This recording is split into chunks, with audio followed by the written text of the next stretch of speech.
Халқымыздың ырым тыйымдарының ішіндегі ұрпақ саулығына тікелей қатысы, яғни жүкті әйелдерге қатысты тыйымдардың бір бөлігін ұсынсам деймін. Мұндай тыйымдар болашақта өмірде сәби әкелгелі отырған аналардың және сәбилердің түрлі қауіп-қатерден сақтандыру, қорғау мақсатында айтылатын тыйымдар деп қабылдағандарыңыз жөн. Жүкті әйел шашын кеспейді. Шаштың әйел көркі ғана емес, киелі екендігін әнге де жырға да қозған халықтың түсіндігінде жүкті әйелді шашын кессе, іштегі балаға зиян келеді екен, өмірі қысқа болады деп ырымдайды. Немесе бала өмірге келген күнде де бір жерінің кемістігімен дүниеге келуі мүмкін деген қорқынышпен жүкті келіншектің енесі, анасы сақтандырып айтып отырған. Бұл ырым күні бүгінге дейін жалғасып келе жатыр. Жүкті әйел түйіншек түймейді. Аяғы ауыр келіншектің әртүрлі бір-біріне байланатын, түйілетін заттарға жоламаған жөн. Ондайда енесіне немесе күйеуіне өтініш айтады. Себебі түйіншектегі аяғы ауыр келіншек түйсе, іштегі балаға әсер етеді екен. Баланың жолдасы дұрыс орналаспай, босану кезі ауыр өтеді деп болжаған. Арықтан аттамайды. Ежелде келе жатқан ырым бойынша жүкті әйел арықтан аттамайды.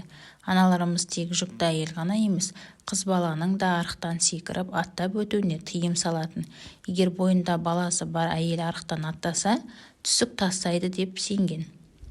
Қыз баласының да аяғын кеде ашып, арықтан аттауын әдепсіздікке балаған. Және де түйенің етін жемейді. Бұл ырым әлі күнге дейін бар. Сенетіндер көп. Себебі түйе ботасын 9 ай емес, 12 ай көтеріп жүреді. Сондықтан босану уақыты кешікпесін деген сеніммен түйе етін жүкті әйелдерге жегізбеген.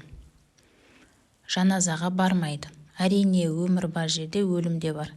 Шындық солай. Дегенмен қанша жақын адамдарды өмірден өтсе де жүкті әйел жаназаға бармауы тиіс. Қашан сүйек жерге қойылып, жаназасы шығарылған соң ғана баруға рұқсат етіледі. Түнде далаға жалғыз шықпайды. Түнде қара күштердің күшіне мінетін кез. Сондықтан жүкті әйелдерді барынша сақтандыру мақсатында қараңғыда жалғыз шығармаған. Тігіз тікпейді. Себебі бала кіндігіне оралып, тұншығып қалуы мүмкін деп сенеді. Ежелде жүкті әйелді ұршық иірмейді деп сенім болған. Заман ағымына сай ұршықтың орнына жіп иіретін станоктар алмастырды. Сондықтан ұзын жіппен жұмыс істеуге, тігіз тігуге болмайды деп тыйым салады.